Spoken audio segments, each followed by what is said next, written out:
છેલ્લા 5 દિવસથી ભારત બંધ જેવી પરિસ્થિતિ છે અને આવતા 45 દિવસ સુધી આ ભારત દેશની પ્રોડક્ટિવિટી ઝીરો થઈ જશે. એક દિવસ ભારત બંધનું એલાન આપે તો આપણે લાખો અને કરોડો રૂપિયાનું નુકસાન જાય છે એવી જાહેરાત કરીએ છીએ. આજે 50 દિવસ સુધી ભારત બંધનું એલાન નરેન્દ્ર મોદી સાહેબ તમે આપ્યું છે. તમે આ ભારત દેશને 50 દિવસ માટે બંધ કરી દીધો છે. મોદી સાહેબ, આજે ખેડૂતોની ગામડાની પરિસ્થિતિ બેહાલ છે. ગામડાને તમે બાનમાં લીધો છે. ખેડૂતો બિચારા થઈ ગયા છે. ખેડૂતોની આજે કહેવાતી બેંકો, સહકારી બેંકોમાં પૈસા લેવાતા નથી. સહકારી બેંકોમાં આપણે ના પાડી છે કે આ સહકારી બેંકો ખેડૂતો પૈસા નહીં ભરી શકે. મોદી સાહેબ, ખેડૂતોના ખાતા સહકારી બેંકમાં જ હોય, બીજે એના એકાઉન્ટ નથી. આ ખેડૂતોના પૈસા સહકારી બેંકમાં લેવાય નહીં.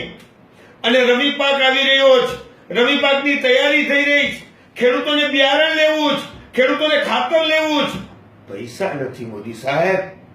અને પોતાનો માલ આજે માર્કેટિંગ યાર્ડમાં, એપીએમસીમાં ક્યાંય વેચાતો નથી. લોકો રોડ ઉપર ઢગલા કરી દે છે, પૈસાની જરૂરિયાત છે. ગામડે ગામડે ભટકે છે, સગાવાલા પાસે ભીખ માગે છે. તારી પાસે હોય તો મને દે, મારો વ્યવહાર ચાલે. આજે આ ભારત દેશને તમે બાનમાં લીધો છે. સમગ્ર પ્રજા ત્રાહિમામ પોકારી રહી છે. અને યાદ કરો મોદી સાહેબ, જે ઉનાની અંદર ગાયને મારી નાખી જેના નામે દલિતો ઉપર અત્યાચાર થયો હતો, એ જ ગાયો આજે ભૂખે મરી રહી છે. ચારો નથી, ચારા લેવાના પૈસા નથી. ગૌશાળામાં ગાયો તડપે છે.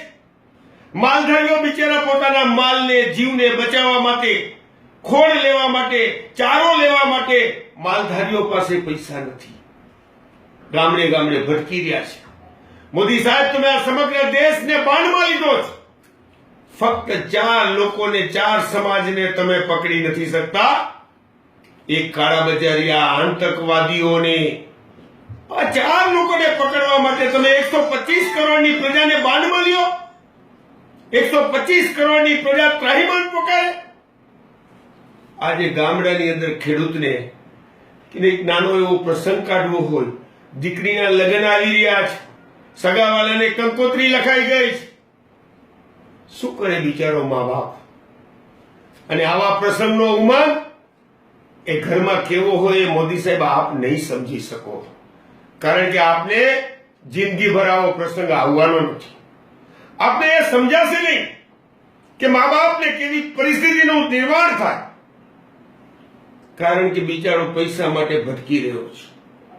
એટલે મોદી સાહેબ, આપને હું નમ્ર વિનંતી કરું છું કે તાત્કાલિક આ દેશમાં કરન્સીનો ફ્લો વધારો, લોકોને પૈસા આપો, તાત્કાલિક માટે ખરીદી કરી શકે એવી પરિસ્થિતિનું નિર્માણ કરો.